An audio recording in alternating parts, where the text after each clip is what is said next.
Welcome. A lot of new faces here. How many of you, is this your first time here at Bez? Wow. Welcome. We're so glad you found us. We figured this region needed more live music venues, so we built this for you. I'm Sandy Rosine. I'm the owner and creative director here, and I'm going to begin just by acknowledging that we are on the unceded ancestral and traditional territories of the Kwantlen, Katzie, Semiahmoo, and Matsqui nations. And we're so grateful to do what we do here on the land, recognizing that the Indigenous people have a rich heritage of arts and culture that has gone on for generations, and we get to just kind of join in with what they've been doing here in the land. Since so many of you are new, I just want to let you know that Bez Arts Hub, as our name suggests, is a place where lots of arts things happen throughout the week. Midweek, we have a lot of dance classes for all ages. As a matter of fact, more than half of our dance classes are actually adult dance classes, believe it or not. So if you've been wanting to take that tap class or that ballet class, might be your chance to do that. Lots of people that are beginners. It's a really fun thing that we have going. We also have a fabulous gospel choir that is performing on Sunday at Northwood United Church. And then we have a comedy improv academy that also happens midweek. So we would love for you to check it out and see if there's something that might interest you. I'm now going to give you the quick rundown of all the things that we have coming up. Russ has managed to secure us so many great acts that I don't even know which to tell you are the most important to come to. So I'm going to tell you all of them, and hopefully you'll be able to kind of figure out what kinds of things you want to come see and join us. Next weekend, February 6th, we have Sarah Jane Scout and Maren Patnod. They are fantastic, fantastic folk singer-songwriters. Really exceptional singer-songwriters, local. And then February 13th, we have Hawksley Workman, but he is so sold out that we have a huge waiting list, so we'll just skip over that one for now. February 20th, we have David Gogo. There's a few tickets left for that, not many. So you'll want to get in on that if you love David Gogo. February 22nd, we have Jeff Plankenhorn. He's now reduced it to J. Plank. Fantastic blues, folk, roots music. And then on February 27th, we have Ezra Quizera. He is a fabulous Rwandan singer-songwriter, does a lot of reggae, soca, dance hall. He has incredible energy, and that's always a fun time with Ezra. And then just looking ahead, March, we want to give you a heads up that Colin Linden will be here for 2 nights. And that's an exciting one. And also Stephen Fearing. We kind of scored double. They're both going to be in March, so you'll want to get those tickets fast as well. Those 2 shows typically sell out. And that's all I'm going to tell you for now. That's a lot. But thank you so much for supporting live arts. We're really, really grateful that we get to be with each other again after a long time of not being with each other. And without further ado, welcome to the Wardens.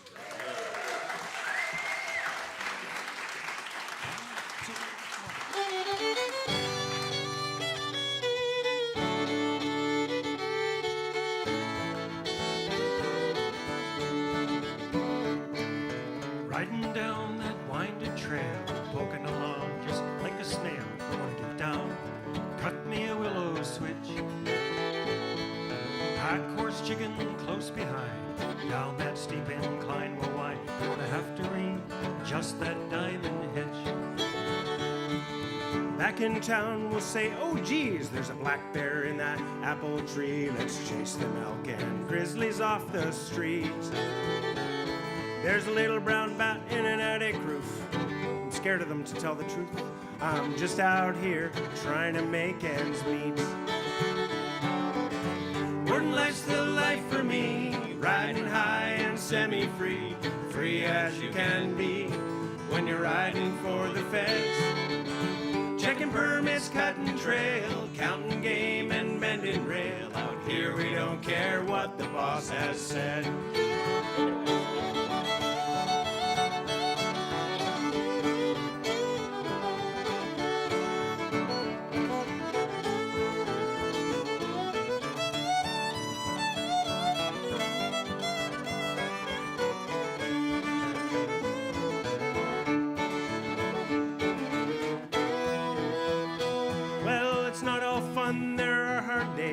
Wildfires headed Jasper's way.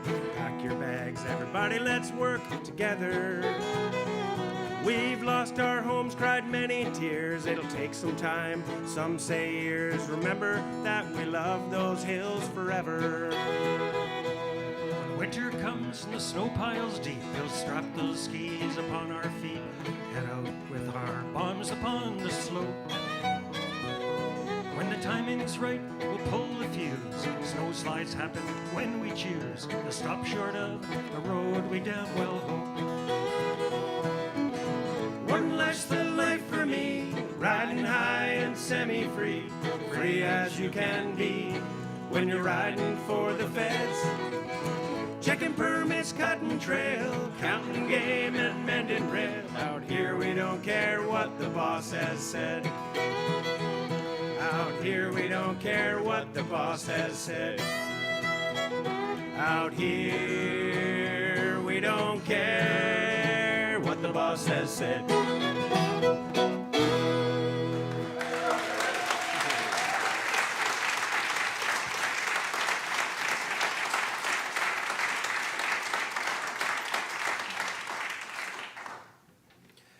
Oh, it's great to be here in Langley. We are the Wardens, you all know that. You bought the tickets. This feels like a souped-up house concert. I like this. Surrounded by family, friends, in concentric rings like that. Well, you know what we do. Now you know what we're all about. Both Scott and I have spent our entire careers protecting our beautiful national parks as National Park Wardens, and we're going to present some of this, these stories and music here to you tonight, and you know, really the backdrop of all this work is the Canadian Rockies, those beautiful Canadian Rocky Mountains that we all know and love. And you know, the First Nations people, they didn't call them the Rocky Mountains; they called them the Shining Mountains.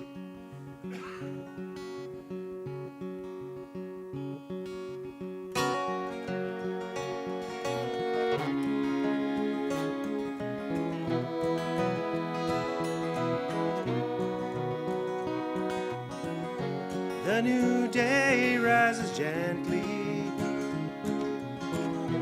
crimson skies so clear, wild geese fly blue highways, and the songbirds sing so dear. Guard this land forever, follow blazes from the past, drink the cold crystal waters, make time stand still at last. Good morning, shining mountains, your hills shine bright and true. We've lived to see this day now, will we, when it's through?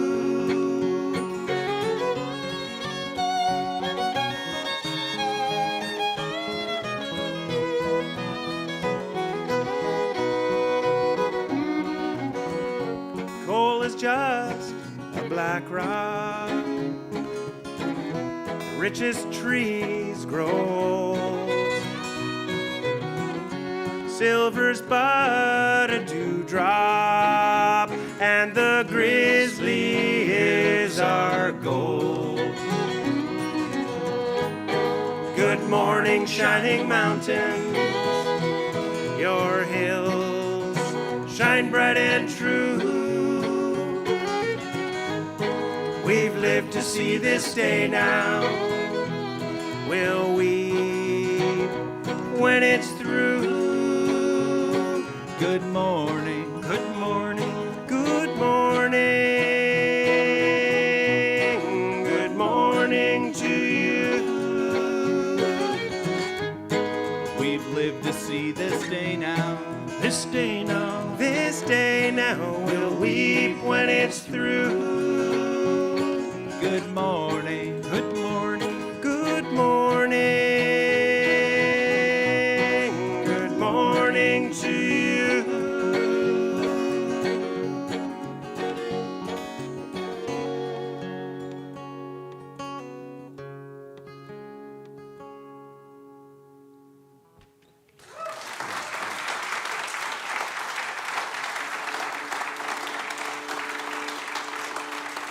Thank you. And good evening. Boy, Langley, you really rolled out the wet carpet for us today. It's really something else. You But it was, I would have to say it's probably a little bit better than that near state of emergency that you had last week when it was -2 here. Yeah.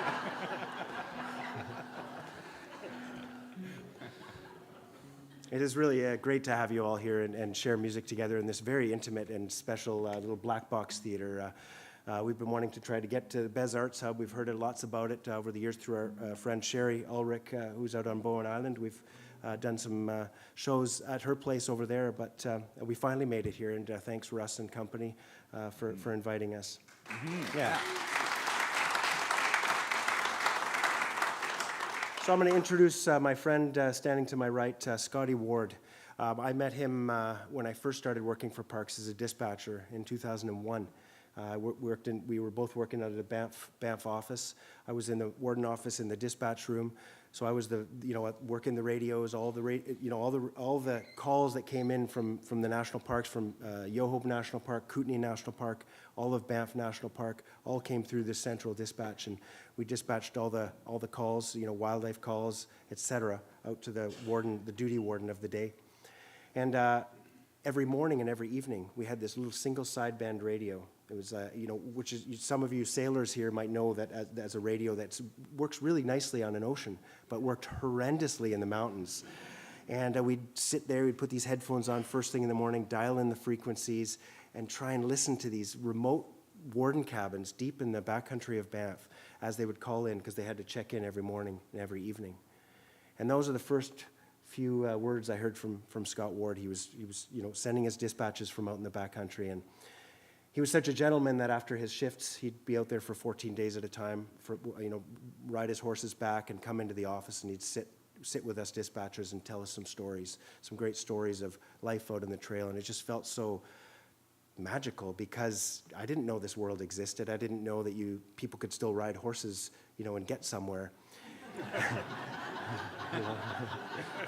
Really, it was all about the musical ride for me. I just thought it was like riding in circles, and But, and this tradition of, storytelling, the first, national park wardens in the mountain parks there were cowboys from the foothills. They were used to sitting around a campfire telling stories, and that tradition has gone through to today and to Scott, and he's a master storyteller, and we get to hear some great stories from him. He spent, his first decade in the backcountry, and in the middle of his career for about 17 years, he was a mountain rescue, working for the mountain rescue portion of the warden service, where he was a search and rescue dog handler. And then at the end of his career, he spent training junior wardens in the art of horsemanship and bushcraft and in all the important work of conservation. Yeah. Thank you. So he spent, when it's all said and done, we sent him to pasture a few years ago, but he spent 35 years protecting our national parks. Scotty Ward. Thank you. Thank you very much. I consider myself super lucky to have spent my whole career just about working with either dogs or horses. How good is that? Better than working with tourists. Although I had to do some of that too. I'm going to take you back in time now to one of the early park wardens in Banff National Park. Way back in the early 1900s, his name was Bill Niche. Now, Bill was quite a character. He was an escaped prisoner from the United States. He actually jumped off a train with a ball and shackle while the guard was in the bathroom or something. Managed to get away, and some farmer cut it off for him. It was somewhere in North Dakota. He staggered across the border into Saskatchewan, and World War I was just starting, so he signed up for the Canadian Army and went overseas. They did not do any background checks in 1917. In the war, he was a sharpshooter in the war, a sniper. He came back from the war, and they still weren't looking at his background, so he joined the Northwest Mounted Police. And he got posted to Banff. But Bill, he liked to imbibe a little, unfortunately, and one day he got drunk and put his Mountie Red Surge on and rode his horse into the lobby of the Banff Springs Hotel. And the next day he was looking for work. But never fear, the warden service hired him almost the next day. So now we jump ahead to 1935, and there's a big manhunt on in Canada. 2 Mounties were murdered in Benito, Manitoba by 3 Doukhobor lads during a robbery. And they escaped, and so word was out on only the radios in the 1930s. The word was out across Canada on the radios, be on the lookout for these guys. Well, they were spotted coming into the East Park gate of Banff. And so somebody radioed ahead, or phoned ahead on the old crank phones to the Banff detachment, and the 2 more Mounties came out to intercept these guys. More gunfire erupted, and unfortunately, both Mounties were killed. So now we have 4 Mounties that are dead, and these 3 lads fled into the bush between Banff and Canmore. It was just a single gravel road in those days. So that night, one of them came back to the edge of the road and tried to escape in another direction, and they managed to shoot and they killed him. The next day, 2 still at large. They brought in the very first police dog in Canada. He was trained just previously at Innisfail, where they have their training center. So he showed up on scene, Sergeant Jack Causey, and he picked up the track with his dog of these guys that ran into the bush. And behind him was the posse, some Mounties, and Bill Nish, the warden. He's back in the picture now. He's in the posse. So they track a couple of kilometers, and they catch up to these guys, and more gunfire erupts, and these guys are hiding behind some logs shooting at the posse. And Bill Nish kind of calmly steps behind a tree, takes his rifle in hand, and sharpshooter from the war kills them both. That day, he wrote in his park warden diary, he said, "I assisted on a rescue today. I patrolled to the west, I fed the horses, and I killed 2 murderers." Well, his diary went to Ottawa like they did in those days eventually, and they looked and they wrote back and said, "More details, please." Bill's reply is the stuff of legend.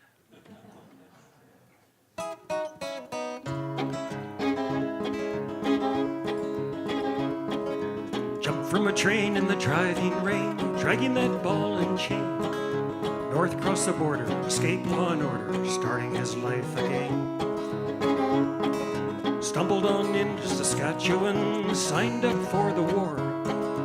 Army assigned him to busting ponies on some foreign shore. This war vet donned the red surge of the Northwest Mounted Police, shipped him west to the Rockies, much to his relief. Here's to the man with the steady hand, fearless as they come. Eyes of a hawk, he walked the walk to the beat of his own drum.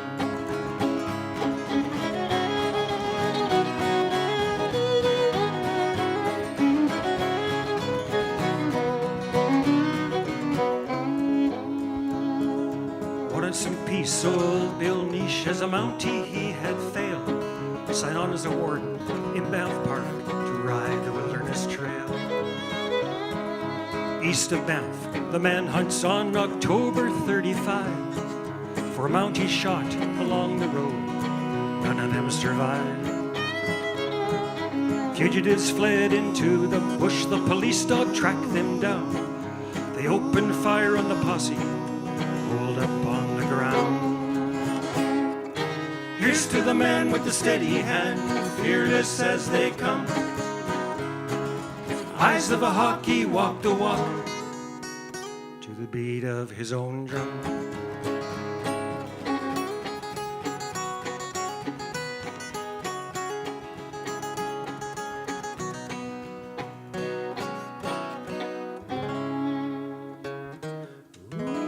Bill, he lined up rifle sights, took his careful aim, ended the lives of 2 murderers, ended their deadly game. Bill, he wrote in his diary, rescued a climber's day, patrolled to the east, shot 2 thieves, fed the horses their hay. Ottawa needed more details, they needed more to tell.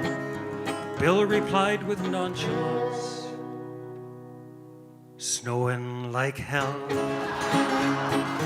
Here's to the man with the steady hands, fearless as they come.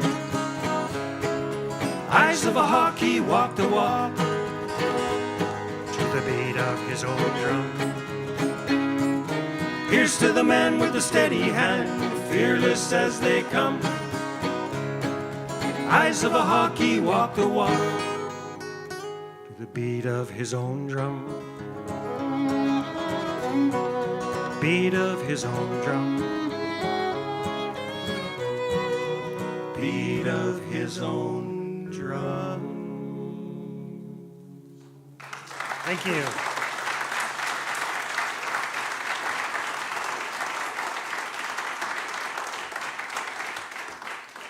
I'm going to introduce my good friend to you now, Ray Schmidt.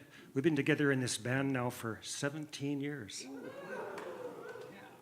We're growing old together, Scott. And we still don't hate each other either. That's right. When I first met Ray, he mentioned he was a dispatcher, and I was a backcountry warden. I would come in and say, Ray, what are you doing sitting in this little cubbyhole answering phones and radios when you could be out in the backcountry? So he took that to heart, and he actually started working towards becoming a park warden. He worked on trail crew. He worked on the big fire crew, fought some big fires up in Wood Buffalo Park. Did a variety of jobs for parks. Finally, he got on as a warden. He got posted to Glacier National Park, Rogers Pass. He'll tell you more about that later, a big snowbelt area. He's there for about 4 years, working with grizzly bears in the summer and avalanche work in the winter. Then he went to Jasper, where he's was doing mostly wildlife work up there. And now he's in Nahanni National Park in the Northwest Territories, living at Fort Simpson, making it a little hard to practice. Well, we're proud of Ray. I called in sick this week, though. Yeah.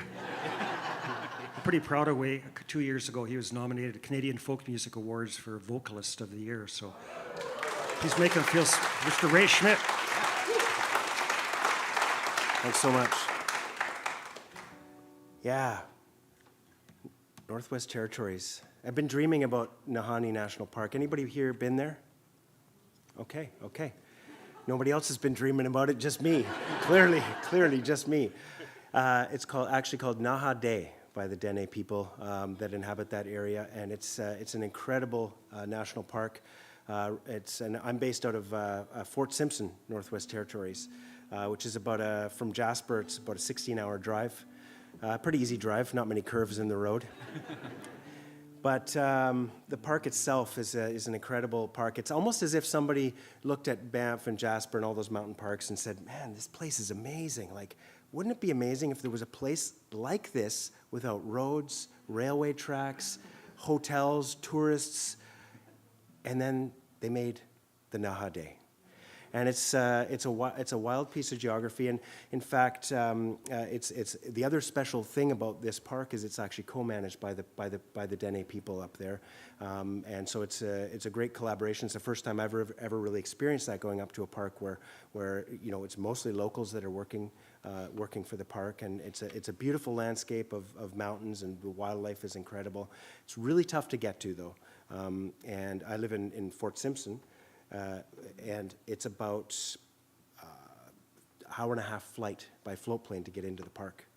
The park itself is huge, though. It's about the size of Belgium, and it encompasses. In 2009, they expanded the park. It was just kind of the river corridor, but they expanded the park, and it almost completes the entire watershed. And there's the northern portion. There's another park that abuts right to the north of it called Nazi-Chon National Park, and it's managed by the Satu Dene up out of Toledo, Northwest Territories. So it's a fascinating place to work, and it's the way to get to see that place is by the river, by this river here, and it's a beautiful river. But then you get below this place called Nili Cho, Virginia Falls, and you get to a place like this.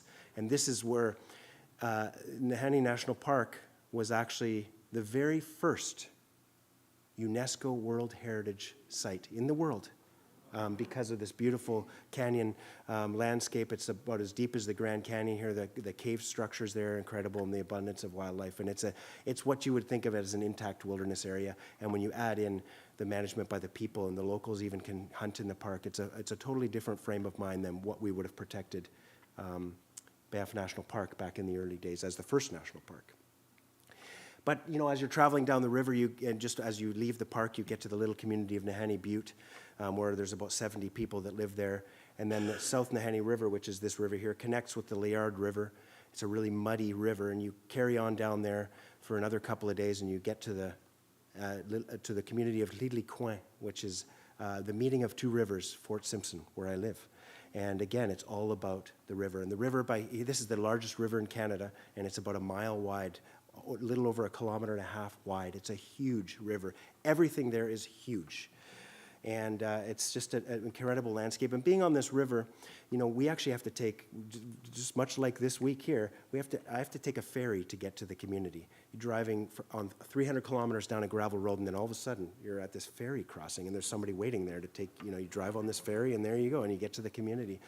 But for about 5 weeks each season, we're completely cut off because the ferry has to be taken out of the water when the river's freezing. There's big ice chunks that come in, and we have to wait till the river freezes, and then we can actually put the road across. So for 5 weeks, we're kind of living truly on an island. And it reminded me of back in my early 20s when I went to go visit my family out in Saskatchewan.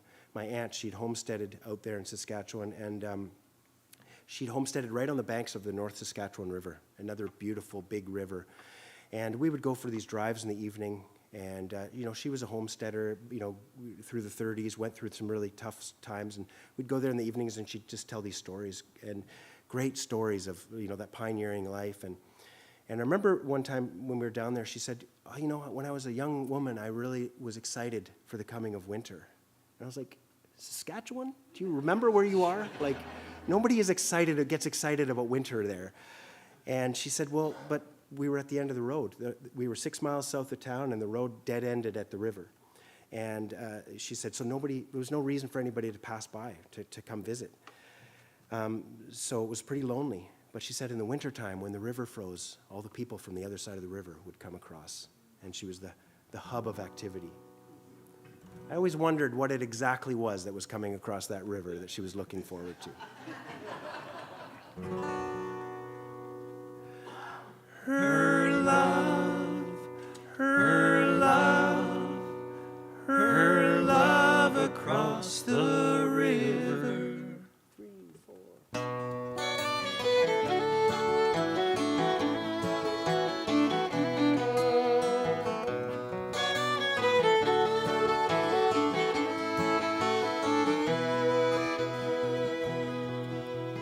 An endless land made of the earth, grassy waves lap to the sky. One river flows there, swift and deep, for all but winter time.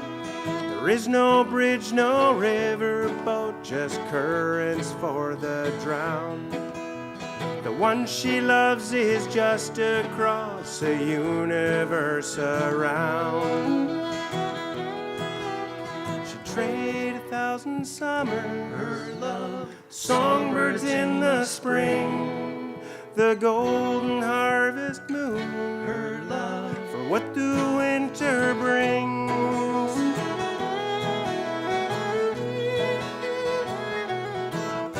The sun, it melts away the snow, the river's rising up. A month before he was just here, holding his dear love. Curse the heat, the robin's nest, Mayflowers and the plow. Her love so far across the way, how will she wait, just how? She'd trade 1,000 summers, her love, songbirds in the spring, the golden harvest moon, her love, for what the winter brings.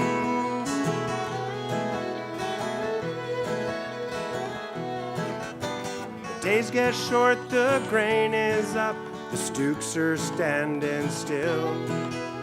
She's longed to see the geese fly south, right over rounded hills. Low north wind blow cold and fierce, she's begged just once or twice. Rip the leaves right from the trees, turn the river into ice.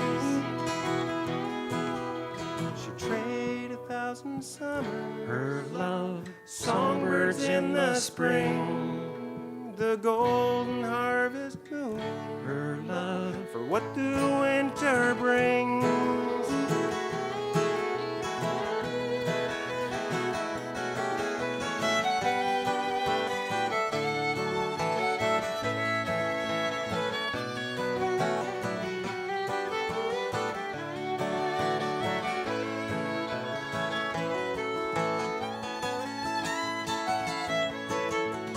Down the snowy river hills his horse and cutter slide.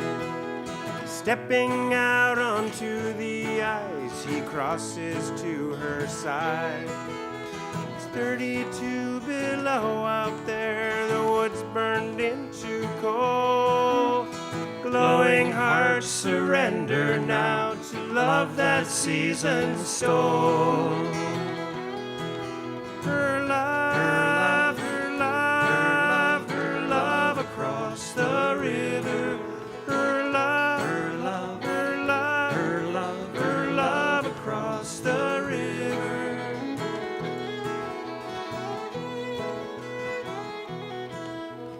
She'd trade 1,000 summers. Her love, songbirds in the spring. Thank you.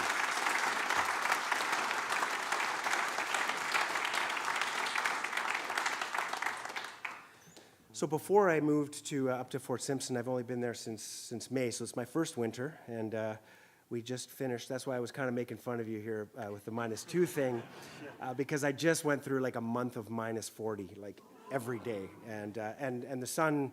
I don't know, the sun gets about as high as like a second-story window of your house. Like, it doesn't get very high. It's just like, oh, there it is, oh, there it goes. So the days are short, but before I was there, I moved from Jasper. I'd been working in Jasper for 4 or 5 years, and one of the things I'll never forget from my time being in Jasper is July 22nd, 2024. It was the middle of a heat wave, and I was, had a great day planned. I called a friend of mine up the night before, and I said, hey, let's go climbing tomorrow. So we went early to beat the heat. We went up towards Moline Lake and did a climb, got home before lunch, and then decided to cool off at Patricia Lake. Now, it's not many days that you can comfortably swim in those lakes around Jasper. But at that time, I was able to just, it's normally just a polar bear dip, but this was like, half an hour I could just cool off in that lake. It was just glorious. And then my partner came home, we had a nice supper, and we just stayed inside just to kind of beat the heat. And just after supper, I got a knock on my door from my neighbor. He's a mountain rescue specialist, and he said he'd just gotten a call from the fire management officer that they had 2 lightning strike fires, one east of town and one south of town. And they needed some help to evacuate the campgrounds down there. Kirkesland Campground south of town and Snaring Campground east of town.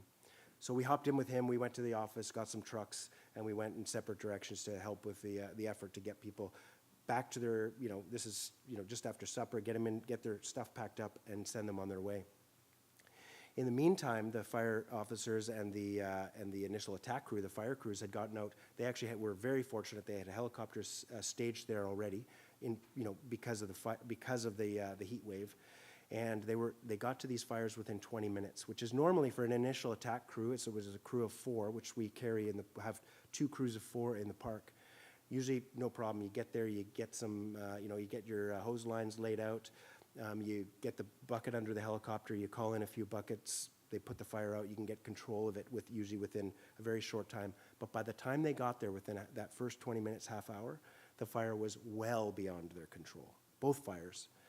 And so they made the very difficult decision to evacuate Jasper. Now, Jasper's got a population of about 7,000, but in the middle of July, there were over 20,000 people in the valley. The campgrounds were full, the hotels were full, people were still finishing up dinner, the day trippers, and so it was. They gave us. They said, you have to do this in 5 hours. We need you to get everybody out in 5 hours, and so it was absolute pandemonium and chaos. And the other kicker was there was only one road out, which was Highway 16 west to Valemont. East was no-go, south was no-go because the fires were there. In the meantime, an Alberta crew had come in to help out, and they were assigned to me, and I was assigned to go try and find a way through to see if we could do anything to get a way through the eastern highway, because we needed to get the patients in the hospital and the seniors to Hinton, because there's no facilities in Valemont to actually get those people. So we went out there, and it was like, you know when you watch Star Wars and they're going in hyperspace? It was the ember shower. Embers were going sideways. The wind was incredibly fierce. It's a normally windy part of the park. The fire was jumping from one side of the highway to the other, and the smoke was so thick I couldn't even see from me to you. So it was super, super dangerous. But with the crew, we were able to put a few little spot fires out kind of near the edge of the road. By about midnight, things calmed down, and we were able to see a few gaps, and we decided we could convoy some traffic through there. So we got those patients out from the hospital. They were ready to go. They were waiting all night for this. We got them out. We got the seniors out, and then we were able to unplug some of the major traffic jam that was happening to try and get the rest of the residents out. So some families were even split east-west, and even after that, in the aftermath of that, was a many hours drive for them to reunite. But we got everybody out safely, and then the next day it was like prepare for what's next, right? And the fire technicians had done the calculations. It was about 4 or 5 days before the fire was supposed to hit Jasper. Well, 2 days later, you could see the fire, clawing its way through, and I think,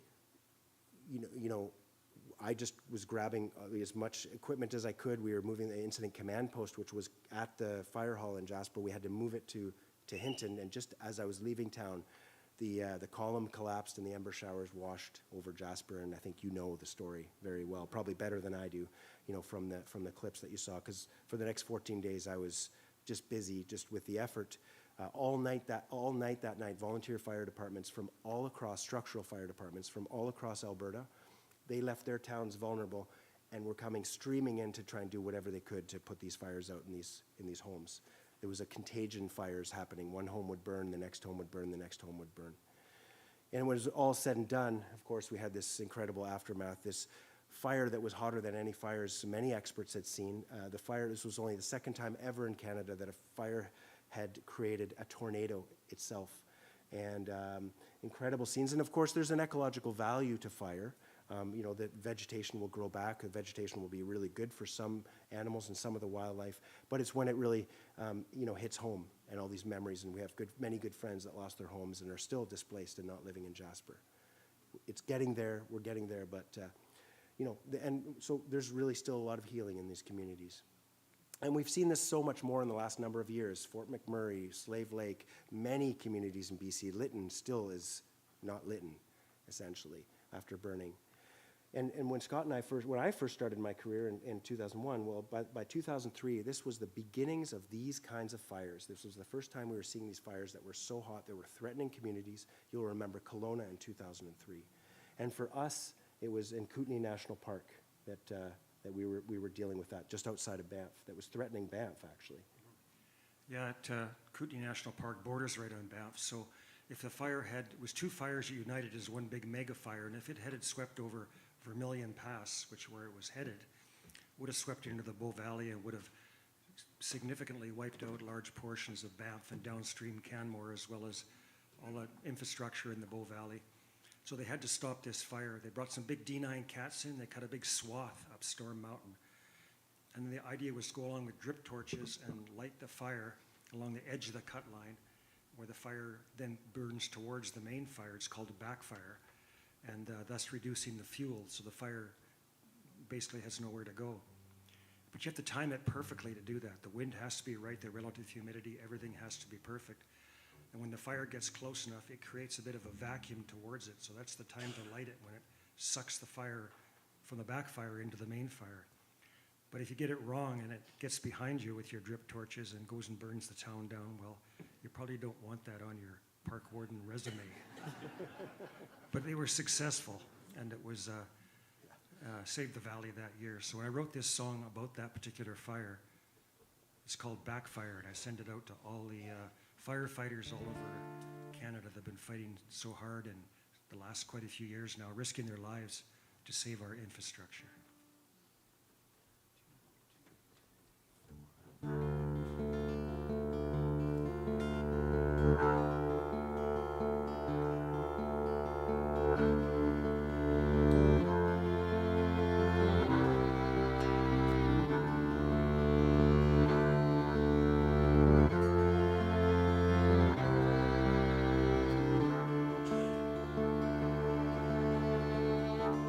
he slaps a timberline on Mount Veronderay.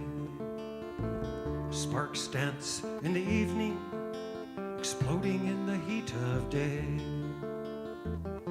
Sea of flames on a ridgetop, ancient timbers set ablaze. Dry a spell in 100 years, no rain for 40 days.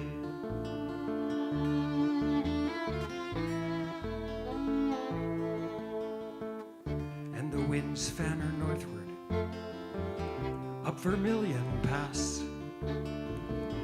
Firefighters mustered to a monumental task. Blinded by the smoke and ash, they fight to hold their ground. Back up, folks, she's hot as hell. This devil wears a crown.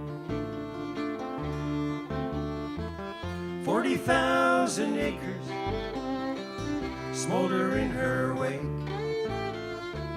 Chainsaws and D9 cats carve a fire break.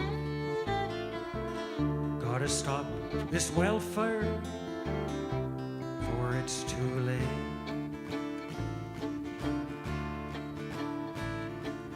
Valley, the Bow Valley, lies in her path.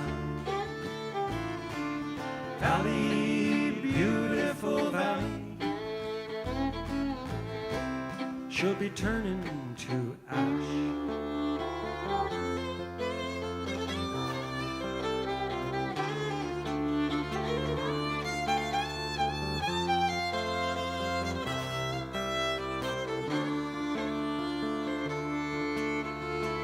A second strike up Tolcombe Creek, the fire begins to spread. Fires unite in a wall of flame, embers leap ahead. Choppers work the hot spots, and sprinklers hold the line. Backfire meets a roaring heat in the nick of time.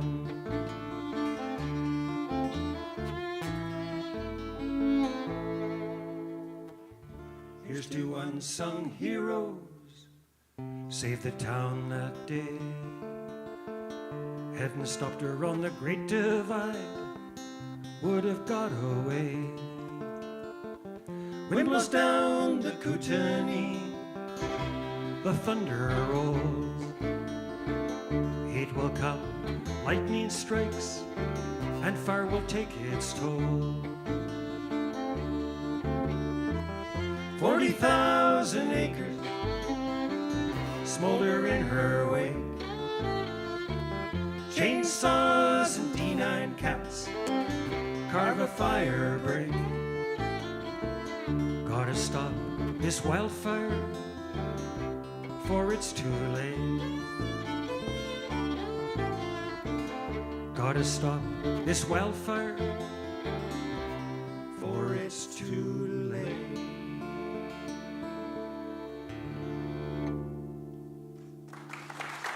Thank you.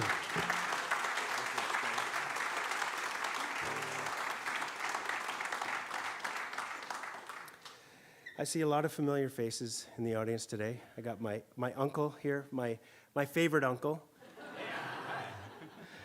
I think you brought a whole entourage with you, didn't you? Like, did you walk in first, or did they walk in first to check the place out? Is that how that worked? And of course, I spent so much time with my uncle and my cousins, Matt and Ben, here when we were young, skiing our brains out, and that served me well actually in my work. But my uncle I still have this memory of him being the smoothest, most beautiful downhill skier ever, and such great memories of them. So I'm looking forward to having a visit with them. We've also got Scott. You've got some of your my relatives cousin here. right over here. Yeah. Trish and her husband Arnie. So happy to see them here. And then we have some American friends with us here today. Yeah, we do. No, we need to welcome our friends. I got to tell you a little story about this. We were in Sulphur Springs, Montana last year. We played this tour, and Sulphur Springs, Montana. If anybody has ever heard of it, I'd be surprised. It's in the middle of nowhere. It's like this little cowboy town. And we went to this restaurant to eat, and there's these people staring at us. They just kept staring at us as we're eating supper, and they're like, what's going on? And then they got up to go leave, and they came over and said, hey, just want to let you know we're big fans of you. And I'm like, what? We're like, what? Sulphur Springs? Like, we'd never played there before. And this was Ryan and Nikki, and they had seen us, their whole family had seen us down in Washington State, one time with their family. They were on a family trip and just happened upon our show, and they became fans, and then they started, like, following us. And then Ryan, he presses this note into my hands, and he says, you're going to Bend, aren't you? And we're like, yeah, we're going to Bend, and we'll be there next week. And he's like, when you get to Bend, you phone this number, and you tell them that you're in town, and they'll feed you. And I was like, I am not phoning this number. I am not phoning this number. And I'm like, no, seriously, just call them. And just a couple days before we got there, he's like, I've arranged it all. They know you're coming. Just, send them a text. And so we went and had dinner with Marianne and Jim, and we played an amazing show at the Tower Theater in Bend, right on Main Street in Bend. And we were so well received by our great American friends that we're so happy. And we said this year, and Marianne emailed and she said, where are you playing this year in the U.S.? And I said, it's a bit too icy down there for us this year.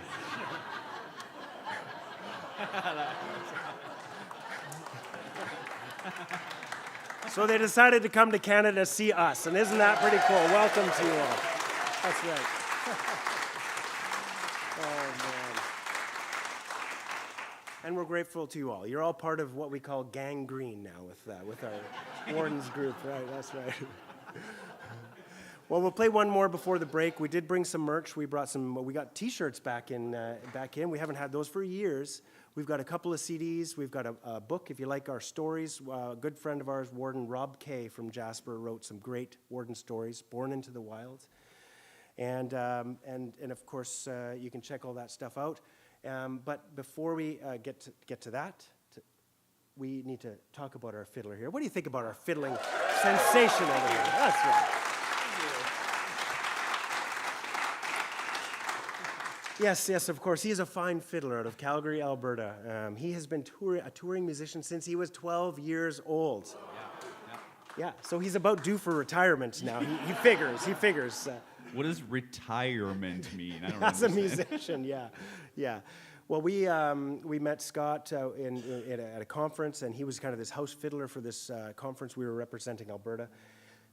We asked him to play along with us, and first he just listened to our music for about 10 seconds and played along, and we were like, that's the missing instrument in the band. And he's been incredible additions. He's been with us since 2017, and we officially inaugurated him into the Wardens back in just after COVID in 2022-23, and we got him a very special Wardens belt buckle. And show them your belt buckle, Absolutely. Scott.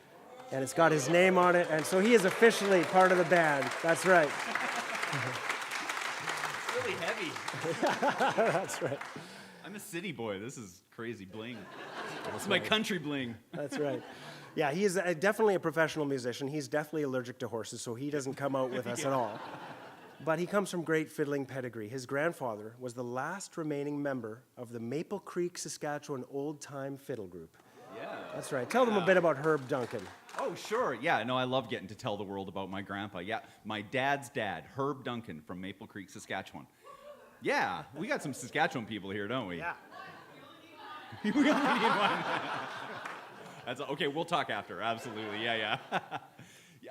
So he is the reason. My grandpa's the reason I got into music. When I was about 3, I think he gave my folks a violin for me, and I think might have sat under the bed a couple of years. When I was 5, my folks started me in lessons, and I grew up doing classical violin at the Conservatory, Mount Royal in Calgary there, but also had joined up with the Calgary Fiddlers Association, which is a great group, still going on these days, and it was through them I started touring around 11, 12 kind of thing.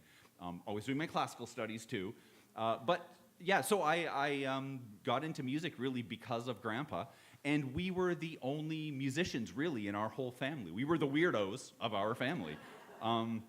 Which was great because we shared that, and we had a really great, long, close relationship because of that. I think when I was around 10, 11, 12, my folks would dump me in Maple Creek for a couple weeks of the summer or whatever, to spend some time with Grandpa. I would join him and the old guys the old-time fiddlers out at, out at Cypress Hills Hall on a Saturday night playing for the dances, or in town in the Armory Hall, definitely.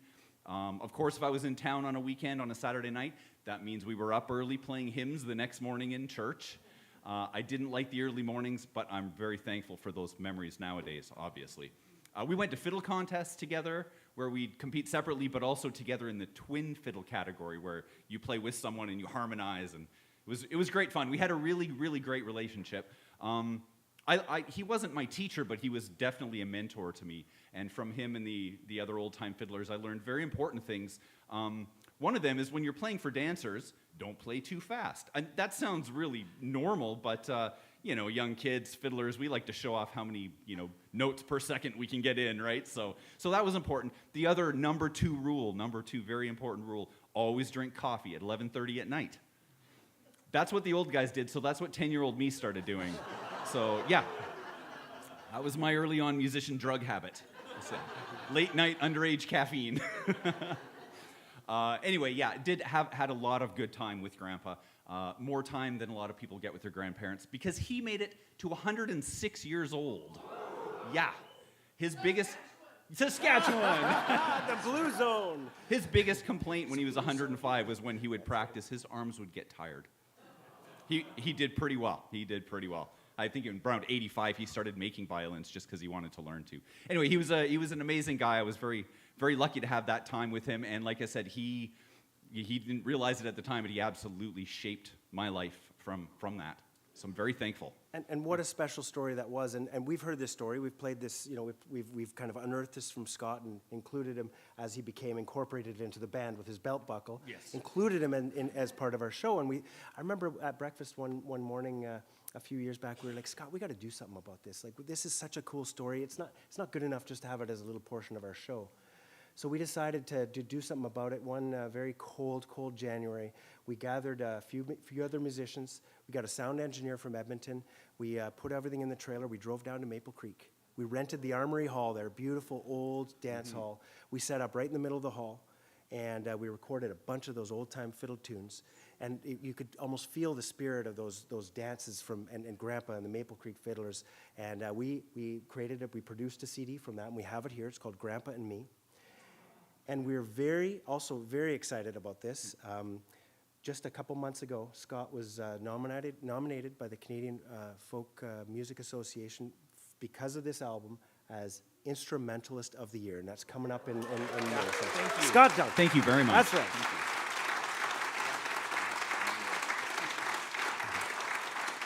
So to finish off this set, I think we're just going to gather like old-timey style around that one mic there and play out some of these Grandpa and Me tunes, like some of the tunes that you would have played with Grandpa back in the day. Let's do that for sure. Yeah. We'll do a couple tunes together. One of the tracks on there.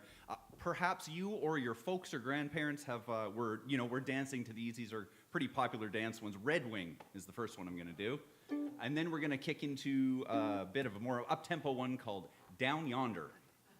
Yeah. We're in G for everyone who brought their harmonicas tonight. No harmonicas, all right. Keep saying one of these days somebody's going to call my bluff and pull out harmonicas, so actually that would be pretty awesome. All right, here we go with Red Wing and Down Yonder. 1, 2, 1.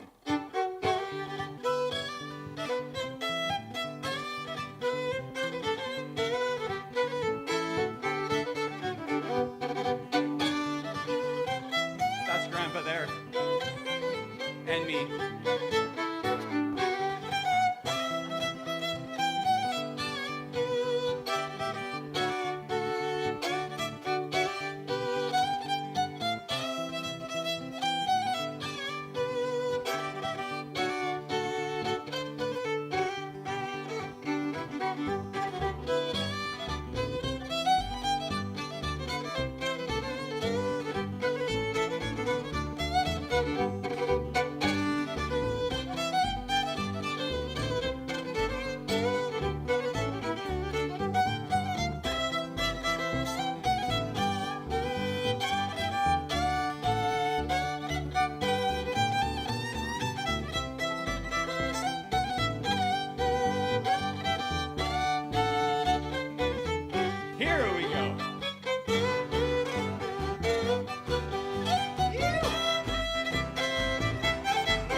Thank you. Scott Duncan. We'll take a break. We'll be back here shortly.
lights go down, you're this far from town you can see.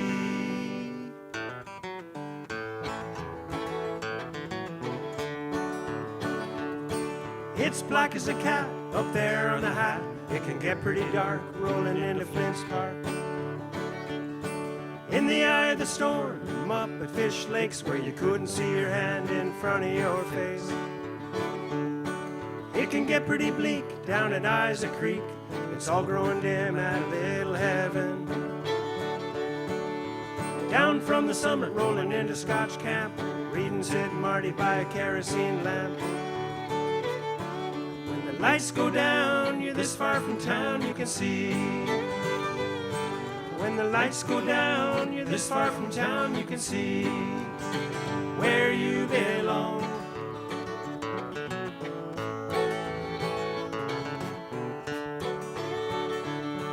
It's been a long day, the sun's setting low. A couple more hours to get to Brazo. Staring out over the horses at dusk. We'll catch them in the morning, I've earned their trust. When the lights go down, you're this far from town you can see. When the lights go down, you're this far from town you can see where you belong.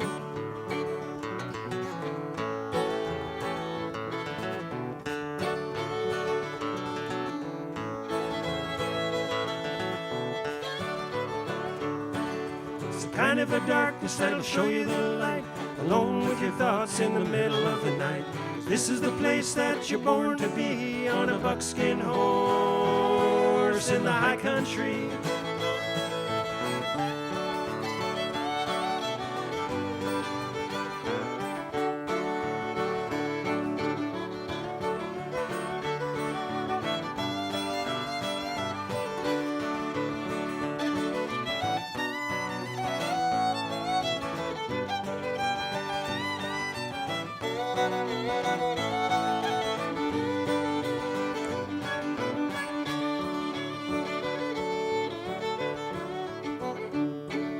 Scorpius, Virgo, Pegasus too, standing on guard, watching for you.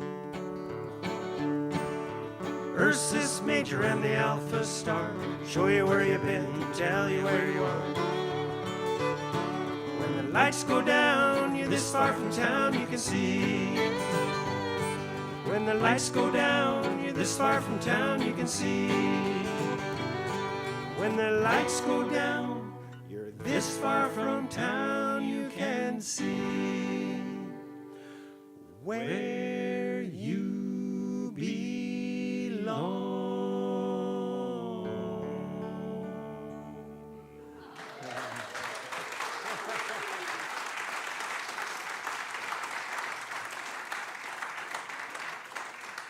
All right, are we having fun yet? Yeah, this is awesome. So the last night of our tour, our coast tour here, we started out about a week ago at Fanny Bay Hall. Yeah, really cool spot there. We've been trying to get into Fanny Bay Hall for quite a number of years, and we got there, and it was a great place to play. Then we went up to our really place we've played 3 times. We sold the place out 3 times, Arrington Hall, right outside of Parksville. Such a cool hall. If you ever get a chance to go to Arrington War Memorial Hall, it's a great hall. They have a great audience there, and it's just such a fun stage. And then we went to probably one of the most beautiful places to play a show ever. We went to Quadra Island, and we played at the Harriet Bay Inn. They've got a great little music series there. Great, it's well worth it. And in the wintertime, it's equally as beautiful as in the summer. And then the real pièce de résistance. We went over and played on Texada. That's right. I know it's not just gravel pits over there and rock quarries. We've played there a number of years back. It was kind of just a try to fit it in on a Monday or Tuesday night, and they wanted us back, and we filled that community hall there. It was pretty cool. I mean, we're the best show in town there that night. That's for sure. And then last night in Powell River. They've been great supporters of the Wardens over the years, and Jackie Dawson, who's their artistic director, she's retiring from her work, and she said this season she wanted her favorite bands to come out there, and we were on her list, so very grateful, and that's what got us thinking about coming to Bez Arts Hub, and we called up Russ, and he said, yeah, let's do it, and we're so grateful to be here. So this is our very last night. We all go off in different directions from here, but so we're pretty jazzed. Yeah.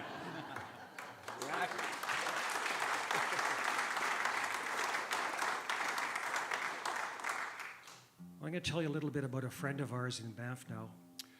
Her name was Dorothy Carleton. Dorothy was a war bride. She met her husband Ed over in England during World War II.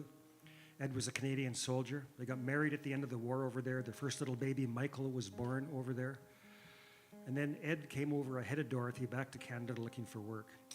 And Dorothy came sometime later across the Atlantic in the old landing at the Halifax Pier, 64 there, and then she jumps on this train, and the steam locomotive takes her all the way across the Canadian Shield, across the prairies. She said she was blown away by the vastness of Canada. Complete culture shock for her, because she came from a small England city, and she's exposed to the vastness of Canada. But her culture shock was just beginning, because Ed, her husband, met her at the train station in Calgary, and he'd just gotten himself a job as a park warden in Banff. And in those days, the junior warden got the most remote district. And they weren't given the most remote, but they were given a very remote one up on, which today doesn't seem that remote if you're familiar with the Icefields Parkway. There's Bow Summit, where Pedo Lake is up there. Well, in those days, in the 40s, it was a single lane gravel road that wasn't plowed in the winter. And winter is 6 months long up there. So they go up in the fall in the power wagon, haul all their supplies in for the winter. And it was just a little one-room log cabin. The first time Dorothy saw it, she said, Ed, is this the shed? Like, where's the house? The only running water she had to actually run down to the creek and get it. She had to learn to cook on a wood stove. She told me that the highlight of her entire week was bath night. She'd spend all day heating that water on the stove in the galvanized tubs. They had one of those galvanized wash tubs, bathtubs you can put on the cabin floor. So that night, hot, sudsy water, little Michael had his bath. Dorothy had her bath. Ed the warden had his bath last. And she said, I spent all day heating up that water. I was not going to let it go to waste. So I did the dishes.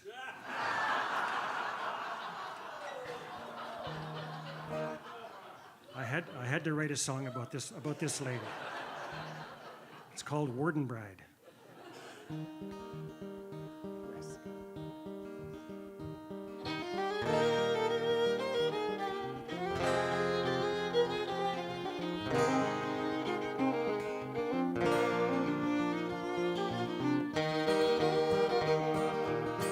Warp bride to Warden bride, living in the countryside, far removed from England's shore, nothing like she's lived before.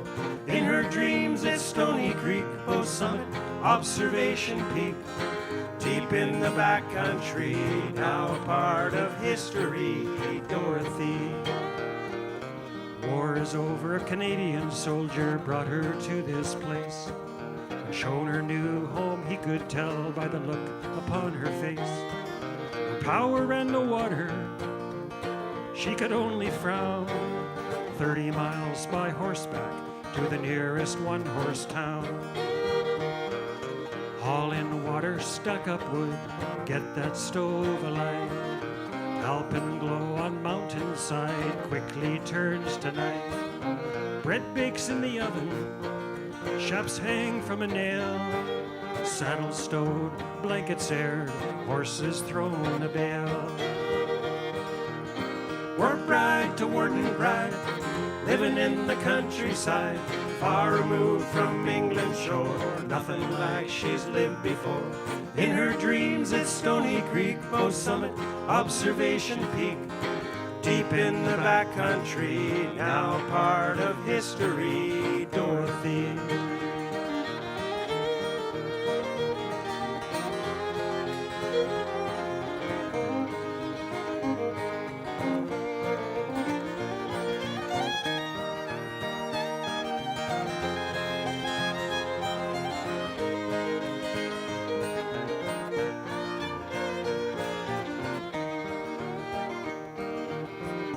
She remembers the crossing of an ocean, recalling the life she left behind.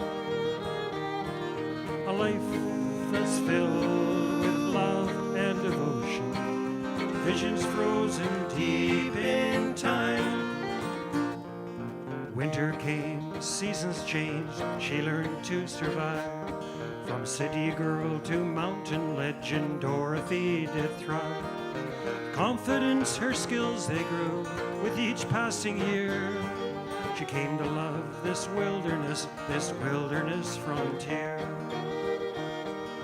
Dorothy's gone, the spirit strong, the legend will live on. Her smile, her grace, her cheery face, honored in this song. Our thoughts go back to Stony Creek, 60 years have passed. A one-room shack with a shed for tack in a wilderness so vast. War bride to warning bride, living in the countryside, far removed from England's shore, nothing like she's lived before. In her dreams it's Stony Creek, Post Summit, Observation Peak, deep in the backcountry, now part of history. Dorothy.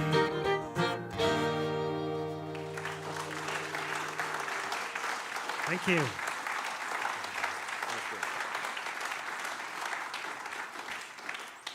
They called them silent partners, the wives of the National Park Wardens. There was a time up until about the early 1970s where women weren't even allowed to apply to be National Park Wardens. And, but the women that were just like Dorothy were expected to do all this work that was to, to support and assist their husbands that were in the backcountry. And it was totally unpaid. And there's a great book out there, if you could ever get a hold of it, called Silent Partners. It's stories from the wives of the National Park Wardens, and it's got all these great stories of. I mean, these were tough women raising their kids out in the woods like that. And today, of course, women make up over 50% of the warden service. So, thank goodness. Dorothy just passed away a couple of years ago at 99. When she was in her 90s, she'd still walk uptown from her home in Banff about half a kilometer to the hospital every day, to the extended care unit, to cheer up the old folks, she said. So in Banff National Park, we've got a reasonably healthy wolf population now. There's several packs in the park. The pack that's actually in the Bow Valley, right in the town site, has a bit more difficulty due to railway tracks, highways, things like that. And of course, out in the province, if they leave the park, wolves don't just confine themselves to a park boundary that means nothing to them. They're out roaming in the province, and they're subject to being shot by ranchers and trapped by trappers. So they have a pretty tough existence. Back in the 1940s, national parks didn't care much about predators. Wildlife management in those days was sort of like kill the predators to enhance all the deer and elk, and that didn't work out too well. Then they have to have a big elk slaughter in the late 60s because the elk population got out of control. So wolves weren't seen in the park for several decades. But when I was at a little cabin called Scotch Camp in a remote corner of the Banff National Park, I was with another warden, and he had his dog with him. In those days, we could take our dog with us on the trail because we were traveling by ourselves, and dog's company, and nowadays everything's a leash law, so it's not so easy and free as it was back then. But he had his dog with him, and in the morning we just went to let the dog out of the cabin in the morning and opened the door, and there's 6 wolves sitting on their haunches right in front of the cabin. Of course, that dog turned tail and went right under the bunk.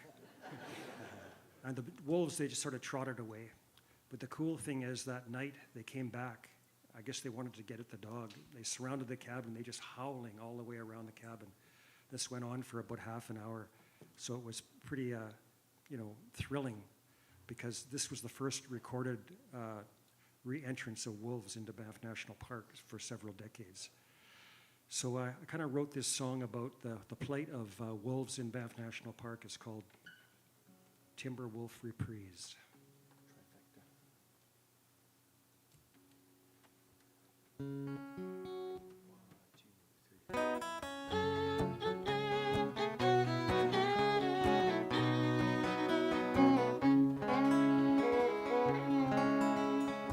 Phantoms on the trail, an agonizing wail, cyanide and strychnine genocide. Predator control, exterminating goals, $15 for that bloody hide. Gray wolves, they were gone, silencing their song, nothing but their scent upon the land. Vacuum in the wild, hated and reviled, in the north they made their final stand. Symphony of pain, a suffering refrain, silenced by the ignorance of man. Lifting their disdain, they're in the bush again, they're encore. On the Panther River, 4 pups in the litter, in the den, she mothers over them. They'll soon grow strong, they'll soon be fitter, living in the Rockies again. Beyond the boundary line, life is not so fine, habitat destruction everywhere. Running out of time, taken in their prime, taken down by poison, lead, and snare. Symphony of pain, a suffering refrain, silenced by the ignorance of man. Lifting their disdain, they're in the bush again, they're encore. Alpha male, he leads them through the dawning of the day. Pack is loping in his tracks, intent upon their prey.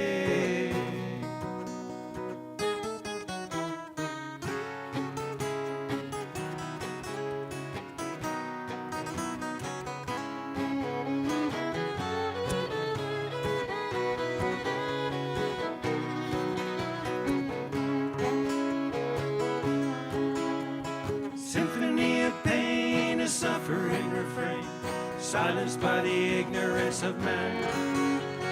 Lifting their disdain, they're in the bush again, they're encore on the land. Thank you.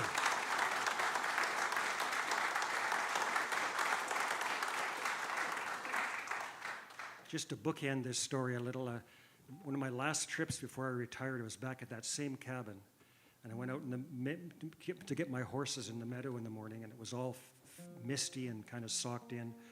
Could hear the bell of the horses in the semi-darkness. Walked up there, found them. I got down on my hands and knees, was just taking the hobbles off the front feet. And I heard a yip, yip behind me. And I looked around, and I was surrounded by a pack of wolves.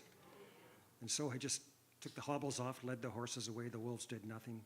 The wolves don't bother the horses. Surprisingly, it'd be an easy meal for them. They got hobbles on both feet. They're just grazing. They can't run that fast with the hobbles on. But the wolves haven't acquired a taste for horses in the mountains. And we had the buffalo, the bison we released in Banff Park a few years ago. And it took quite a long time for the wolves to start preying on bison because it wasn't in their memory. It's all coming back. Well, speaking of horses and hobbles, we in the Rockies we spend a lot of time, riding horses, patrolling in the backcountry. Scott, especially in his day, spent a lot of time, probably over 3 months out in the bush, all told, per season. Nowadays we get a couple trips, 3 trips, maybe a year.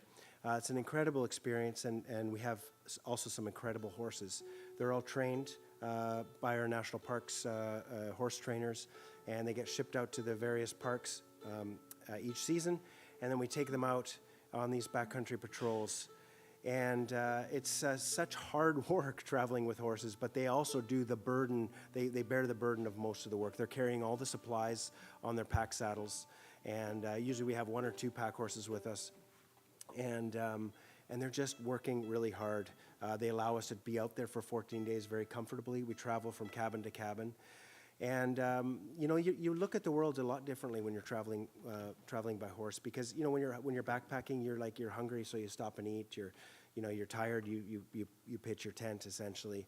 But with horses, you have to always be thinking about their needs and what they're looking for. And what a horse is looking for is good grass. They need good grazing areas.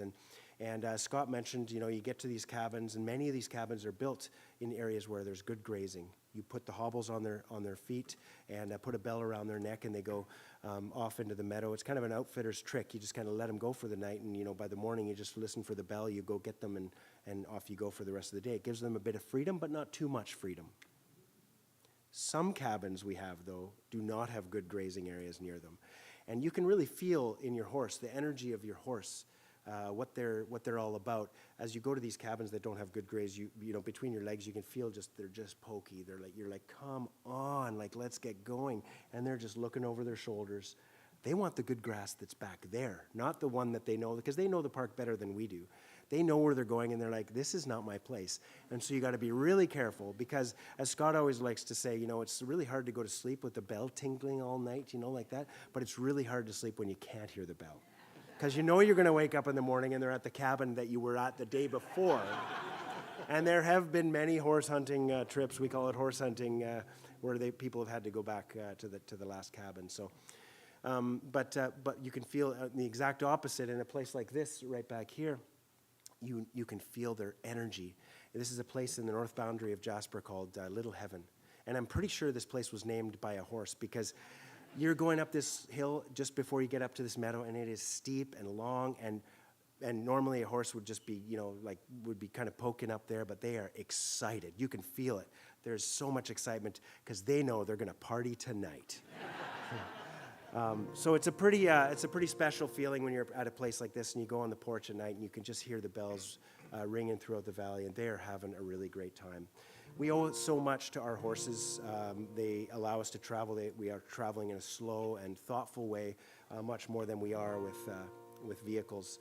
And we're so lucky to be able to still live a sort of a traditional lifestyle by the horse. And they give it their all. So I wanted to write a spiritual number in honor of these horses. The horses we've ridden in the past, the horses we currently are riding, and the horses of the future. This is called the Bells of Little Heaven.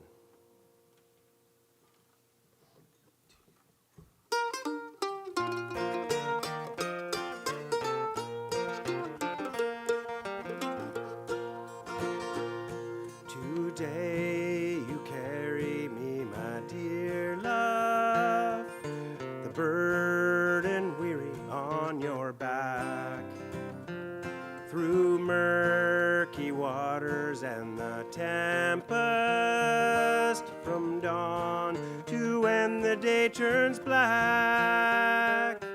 I hear the bells of Little Heaven ringing out across the sky. There you are, sweetly grazing o'er the pasture up on high.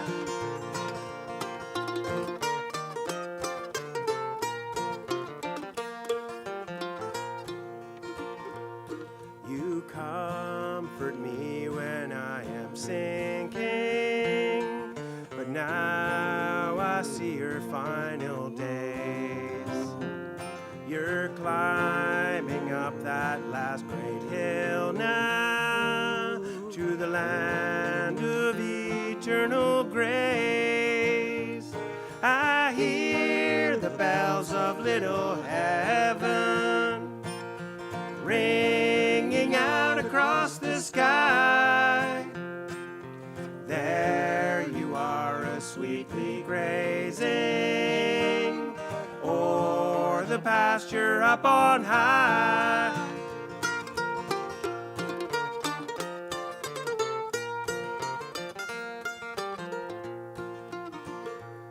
One day, a-grazing in your Eden, there you'll feel a gentle wind.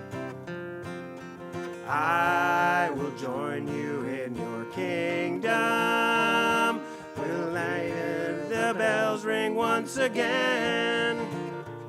I hear the bells of Little Heaven ringing out across the sky. There you are, sweetly grazing o'er the the pasture up on high. There you are, sweetly grazing, o'er the pasture up on high.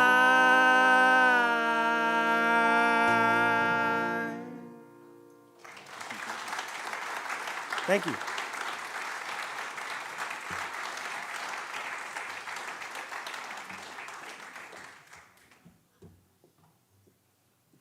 Enjoying the pictures here tonight? Awesome. Well, we, as it is the last night of the tour here, we are heading home tomorrow. And actually, Scott, you're you're flying back to Calgary. You have to play a Scottish dance, or no, it's Robbie Burns Day tomorrow night, Burns isn't it? night tomorrow, Robbie yeah. Burns Night. So, he would be, of course, in demand. Are you going to have some haggis? Is that the haggis night? Damn right, yeah. Okay, all right. All right. So, Did you ever know about the illegal underground haggis trade between Canada and the States? I did not. Yeah, until maybe 10 years ago or so. Because there's organ meat involved in it and stuff, what was made in Canada, you could not cross the border into the States, so there was this illegal underground haggis smuggling that happened. Anyway, I just thought that was interesting. But what happened? I guess they put a tariff on it. Yeah, okay, that's exactly what it is. Thank you. Oh, that's okay, we're going to use that one. The haggis tariff, I'm bringing that up tomorrow for sure. That's good. That's good. Scott and I, on the other hand, we're not flying back. We gotta drive all this gear back, and we're going to be driving right over the Coquihalla and right over Rogers Pass. And Rogers Pass is a place that's pretty close to my heart. I actually lived at Rogers Pass for 4 years when I was working in Glacier National Park. And it's a beautiful place, but you hate to drive across there in the winter, really. It's a tough one. You drive, you get the Coquihalla done, and you get to Merritt, and you're like, okay, just a couple of little hills, and we're in Kamloops, and it's all good, and it's dry, and it's beautiful. You get to Chase, and then all of a sudden you're like, oh, something's happening here. You get to Three Valley Gap, and you're like, whoa, snow, big trees all of a sudden. And then you hit Revelstoke, and you get Revel stuck. Right? And you're like, okay, this is not fun, and you're stuck there, and the highway's closed. And you're like complaining the whole time, and it's like, but there's a reason the highway's closed. It is one of the snowiest places on earth. There are over 200 days of the year where there's snow on the ground. And that highway is threatened by many, many avalanche paths. In fact, 137 avalanche paths directly threaten that highway. And so it's a very dangerous piece of road. And as as it slices through Glacier National Park, our national park, we're responsible for the avalanche control there. So what we do, the main thing that we do, those are the Selkirk Mountains. There is we ski up into these mountains. We ski up into the start zones of these avalanche zones, and we dig these deep snow profiles. They can get over 50 feet of snow there in winter. Dig snow profiles, take a bunch of temperature readings, look, really trying to understand the snowpack, get a bunch of other data that they're looking for. And, this is a place where we've been collecting data since the 1960s, since the Trans-Canada Highway was built. So there's tons of data and information. We send all that information down to the forecasters below. They crunch all the numbers, they look at the incoming weather, and they try and determine exactly when these natural avalanches are going to come down. And it's a bit of an art, it's a bit of a science, and sometimes we've gotten it wrong over the years, and avalanches have actually come down and swept semi-trucks right off the highway. So it's incredibly important for us to get it right. So just before these natural cycles happen, we close the highway, and in the wintertime, the Canadian Army lives up there with us. Not the entire Army, but like 25 of them, most of them, yeah. And they're from Manitoba. They know nothing about avalanches, but they love to shoot things. So they bring their howitzer guns. They have explosive rounds on their howitzer guns, and and we have these predetermined zones. So when you drive there next time, especially in the summer, you can see these concrete pads with these big rings down there. And so we bring them down. We usually start at the east end of the park, And we have these predetermined shot locations. So it can be 2 in the morning. We call them up and we say, hey, can we be ready in an hour? And they're like, ready in a half an hour. They're into it. They want to do this.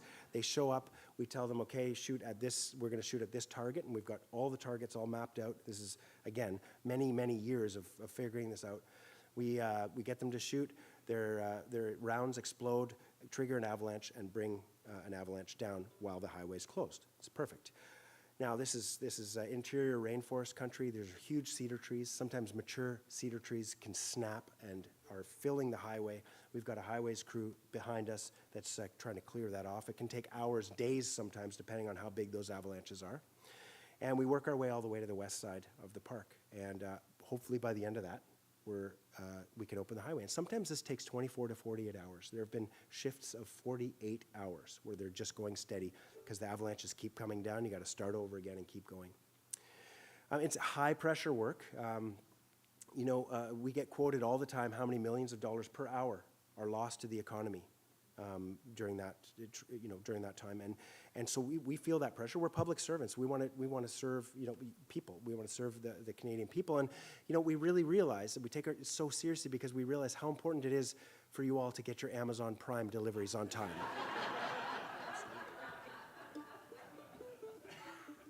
The best part of it, and my cousins and my uncle will attest to this, is skiing down some of the world's best powder at the end of the day. So I put this created this little instrumental tune to pay homage to the great snows, the great snowiest belt and the best powder skiing, and a great highway avalanche program. And we checked the forecast, of course, tonight because we're a bit worried about it. And guess what? Snowing at Rogers Pass tonight.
That's right.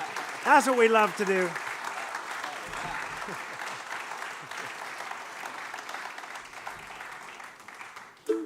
Got a couple more in you here tonight?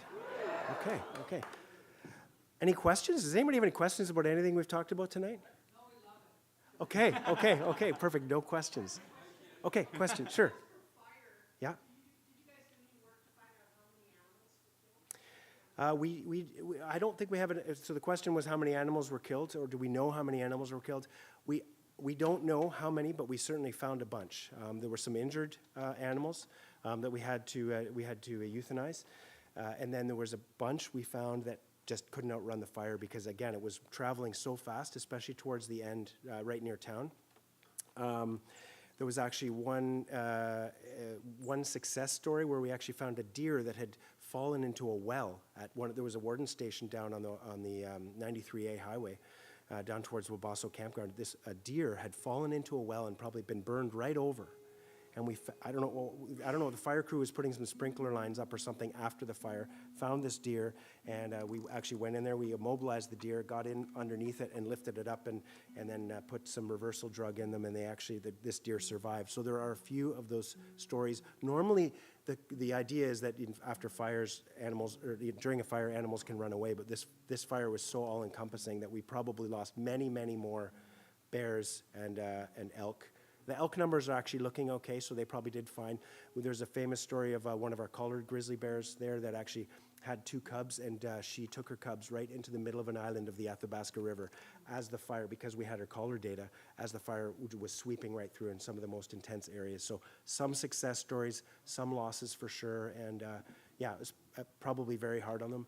And after the fire, a lot of black bears came to town because there were half-burned freezers. And it was like a war zone, and so there was bears all over the place. It was actually a really difficult time for us because we're, hazing bears and trying to deal with bears that were in these really trash heaps and becoming totally food conditioned, and we had to euthanize a number of them as well. So pretty tough, that particular one, but great question there, yeah. One more question here? Yeah.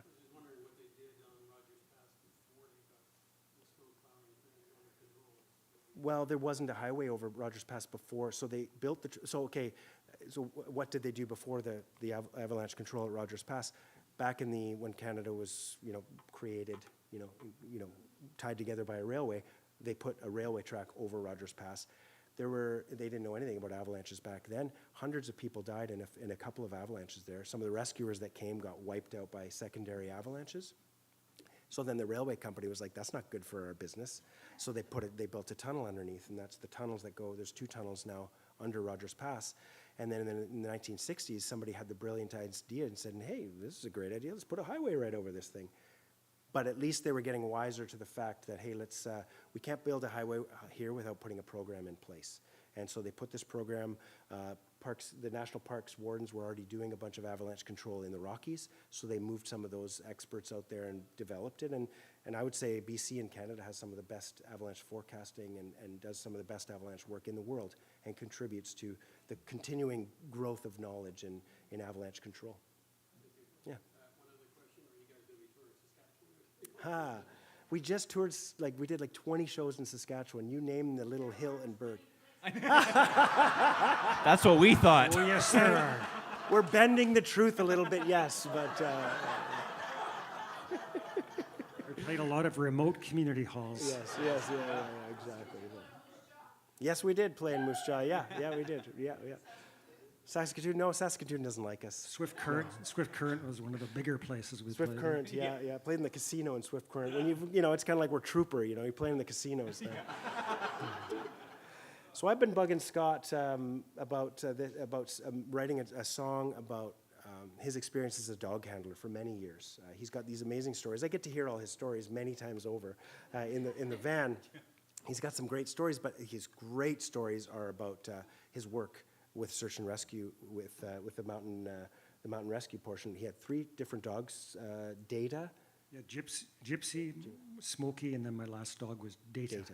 And so he finally came to me, about a year and a half ago with a part of a song, and I said, "This is perfect. We got to use this. We got to get you out there get telling these dog stories because it's such a fantastic part of his career that we hadn't really talked about much in our shows. So tell him a bit about your experiences as a dog handler because it's a fascinating story. Yeah, I did my training at the RCMP Police Dog Services. They have their national training center for all of Canada in central Alberta. So you go there, the first time you go in, you're completely untrained as a dog handler.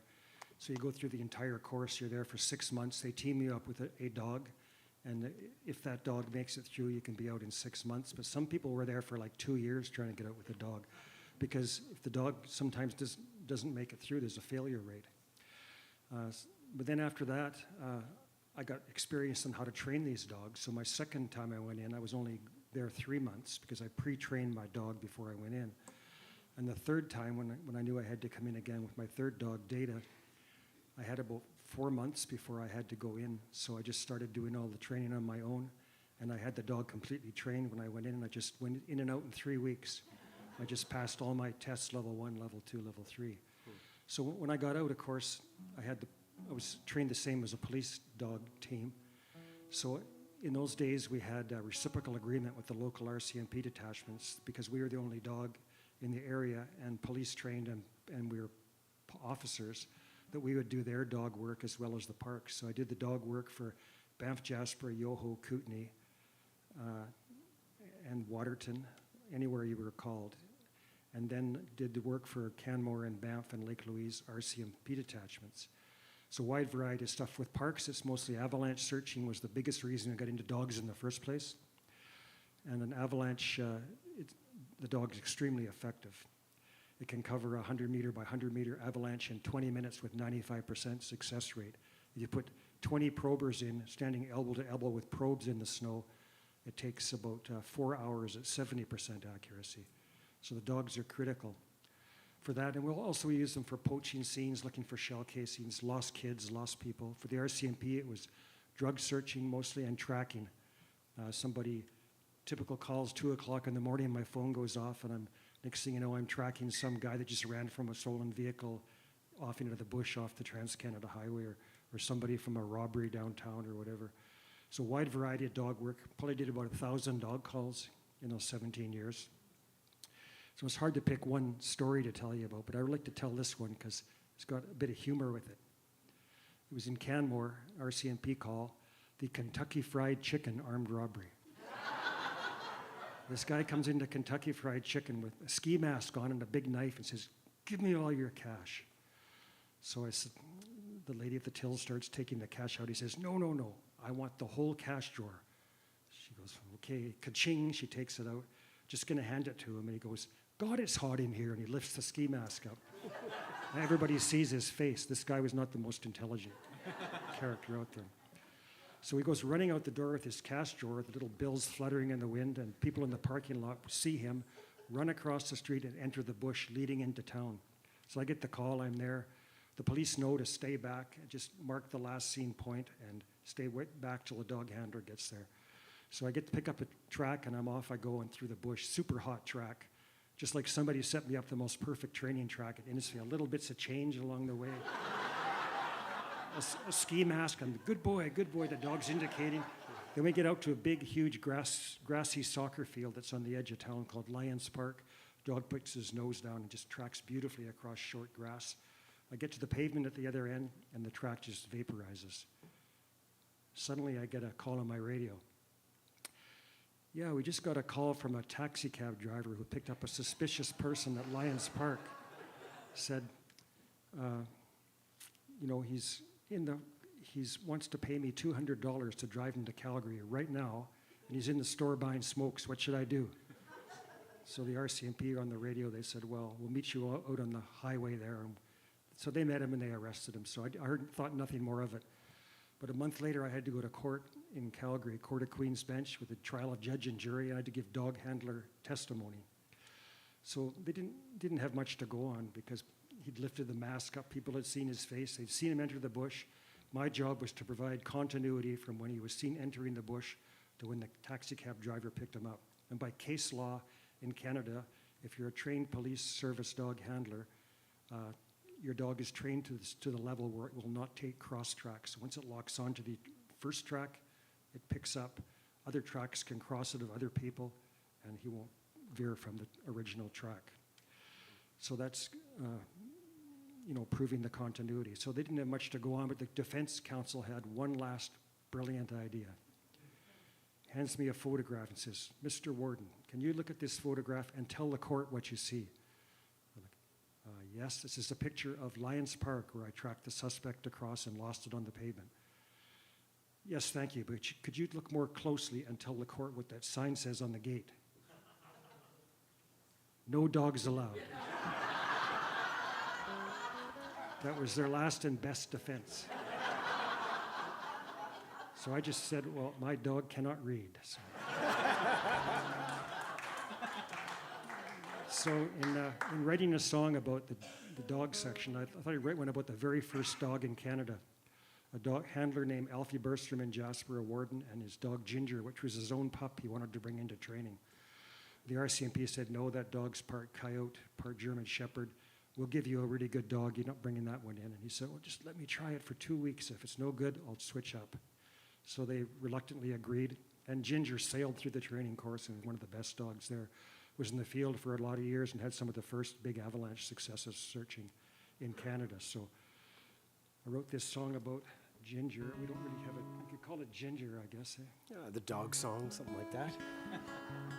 We're working on that part.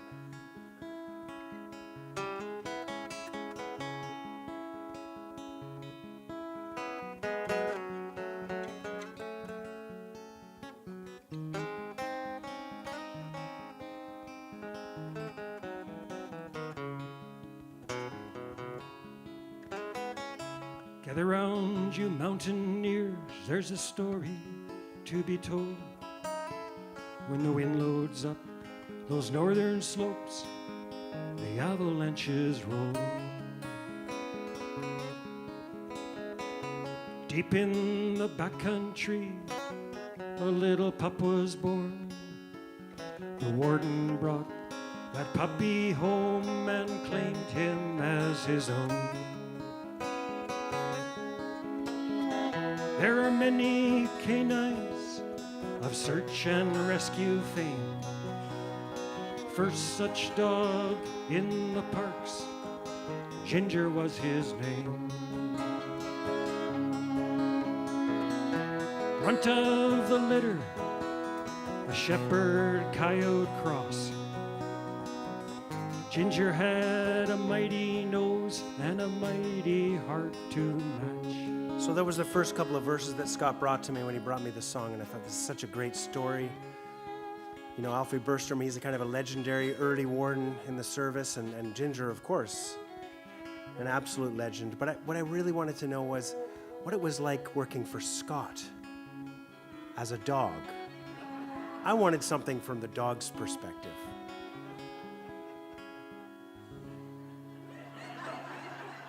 That's the look I gave him when he suggested that.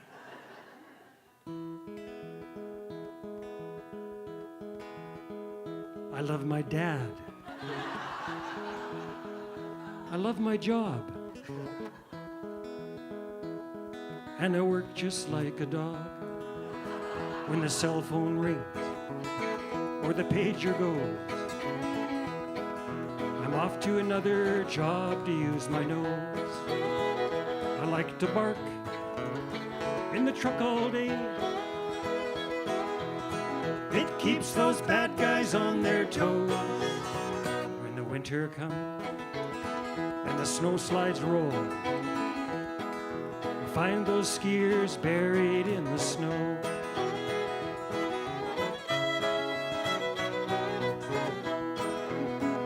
I like to jump on the old ski lifts,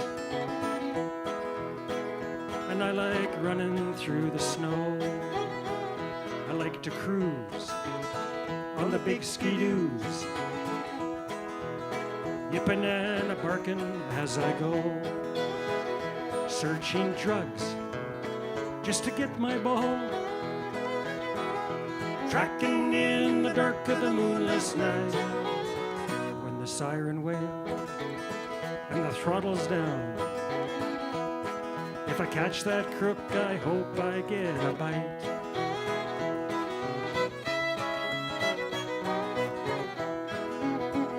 a doggone shame. It's dog eat dog. And every dog has its day. Now I'm dog tired, and I need a rest. I'm heading for the kennel if I may. Give me food and water too. I need a scratch behind my ear when the cell phone rings or the pager goes. I'll be ready once again, have no fear. When the cell phone rings or the pager goes, I'll be ready once again, have no fear.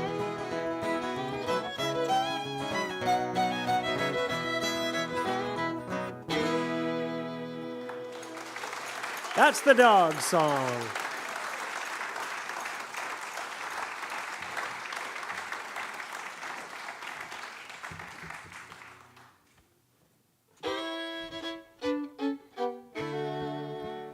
Well, folks, we're at the end of the night here. We've come to our last song.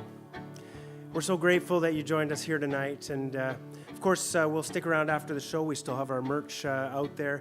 We've got, I forgot to talk about our t-shirts. We've got these great t-shirts, a brand new t-shirt. It's got a wood stove on it. We call it the Warden TV.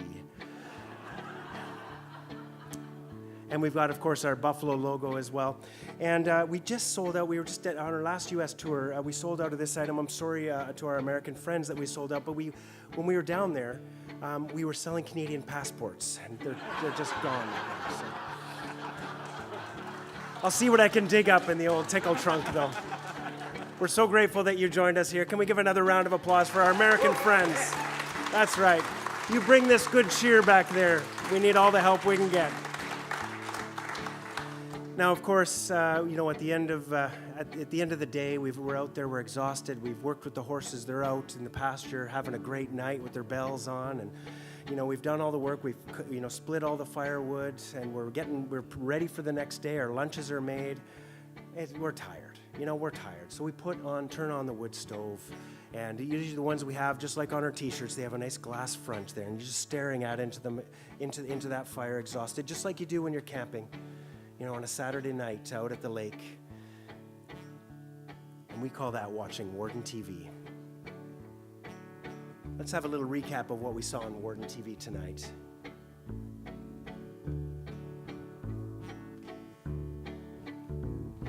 The horses were brushed, watered and fed.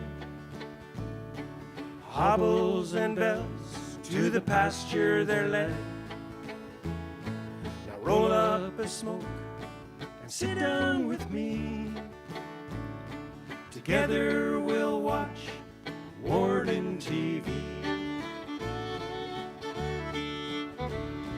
It's in the fire at the end of the day. Flaming hypnosis takes your blues away. The cougar, the grizzly, the lone wolverine. I've seen them all on Warden TV.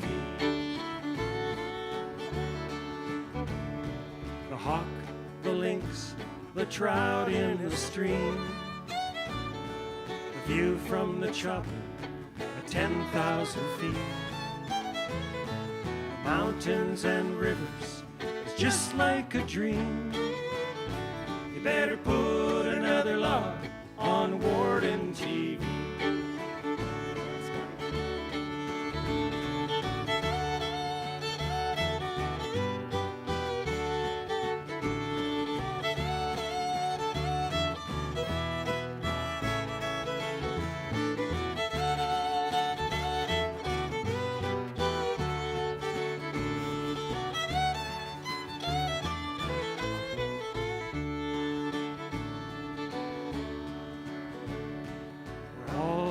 Trance, and the stars are so bright. Every channel's good viewing tonight. Your sons and your daughters, your whole family. You'll probably see them on Warden TV.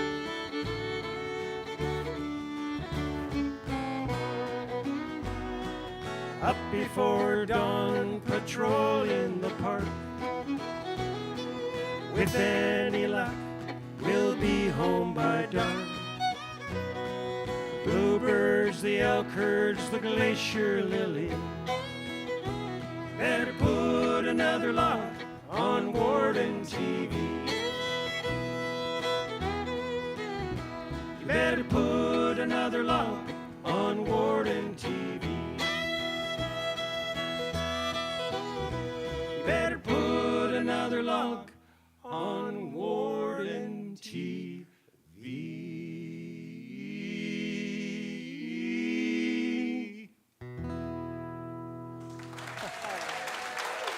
Thank you, Langley.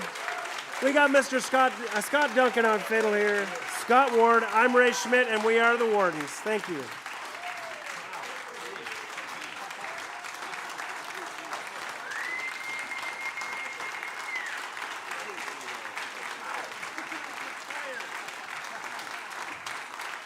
Thank you so much. Would you like one more?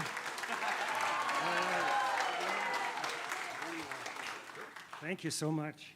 Thank you, and you know we owe a big round of applause to Russ. I don't know if you heard him when we were playing the fiddle tune there. He actually was playing his harmonica along with Scott Duncan there. We've never seen that before, but Russ, it's been great working with you, and you create this space. You take a huge risk by bringing arts and creativity into a world that is worried about dollars and cents, but you uplift us all and you bring us together in community for great times. So huge round of applause to Arts and the Bez Arts Hub. Yeah, thank you. We're ever so grateful for you asking for one more song. We love to end our shows with this very, very special song. It's about a place that's very special. It's a kind of a warden anthem about a place that's very special to all National Park wardens. It's a place that belongs to every single one of us in this room. It's about a place called the Yaha Tinda. So Yaha Tinda in Stoney language means mountain prairie. It's a beautiful 10,000-acre national parks horse ranch. It butts right up against the northern boundary of Banff National Park. It's actually almost like a wilderness ranch. You can get to it from the province, but it's a long, hour-long drive on a gravel road to get out there. It's the only ranch out there. When you ride west from the Yaha Tinda Ranch, you're riding into the northern wilderness of Banff National Park. They have about 100 head of horses there that they farm out to the different parks in the summer. And the horses are trained there and they're overwintered there. So after the work's all done, you're usually issued, if you're a backcountry warden, you usually have 3 horses issued to you. So at the end of the season, you know, we could trailer them all the way out through the province and in, and sometimes we do that. But quite often we just ride them back. It's about a 3-day ride up the Cascade Trail, staying in warden cabins along the way. It's a beautiful ride, but it's late in the year by then. It's getting pretty cold and snowy. We ride them right into the ranch, into the yard there, pull their shoes off, kick them out the gate. They go squealing out that gate, kicking their legs up in the air, so happy to be free out on that big open range. So this song kind of captures the ambiance of that last ride of the year, dropping your horses off for the winter. It's cold, it's snowy, and we're Yaha Tinda bound.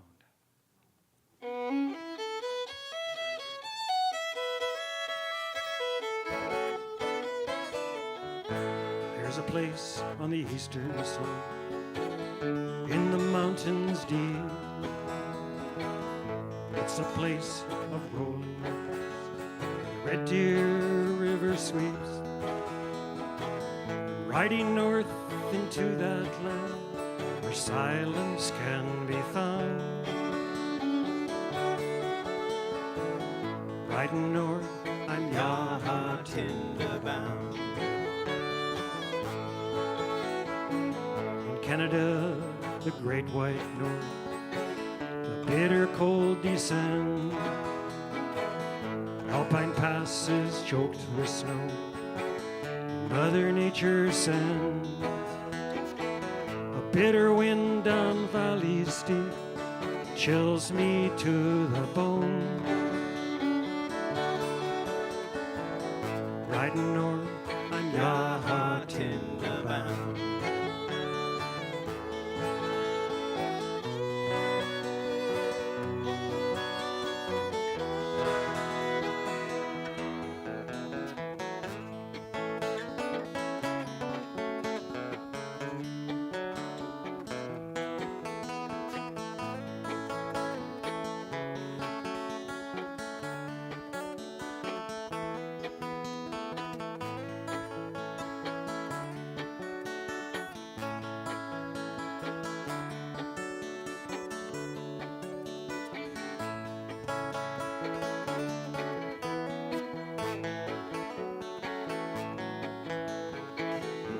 armies, they deserve a rest.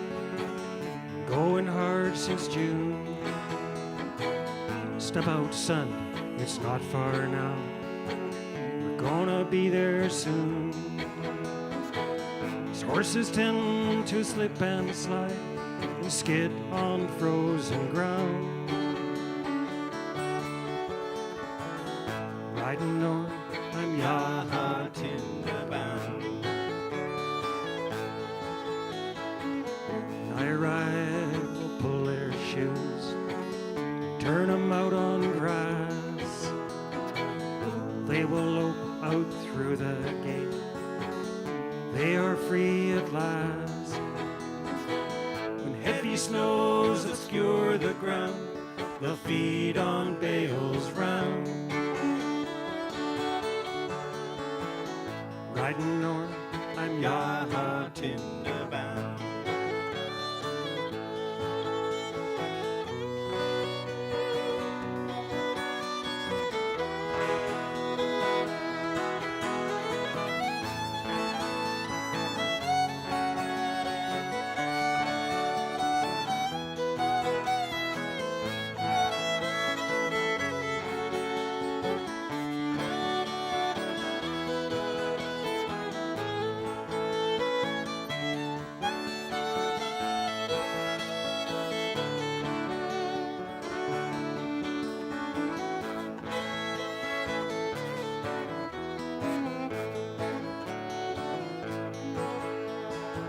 I see the ranch past Wardens Rock as vistas open wide. My pace picks up, this is the end of a long and cold hard ride. When spring arrives, we'll chase 'em in and trail them into town. After 6 months' work, they'll be Yahatinda bound.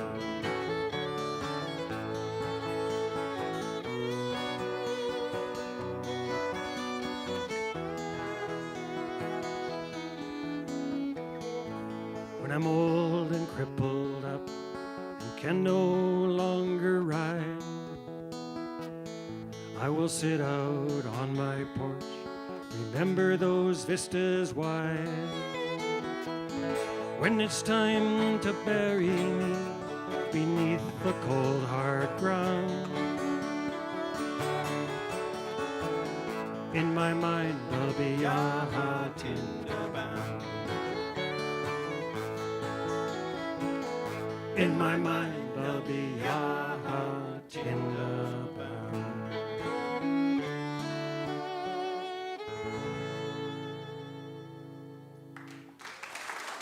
Good night, everybody.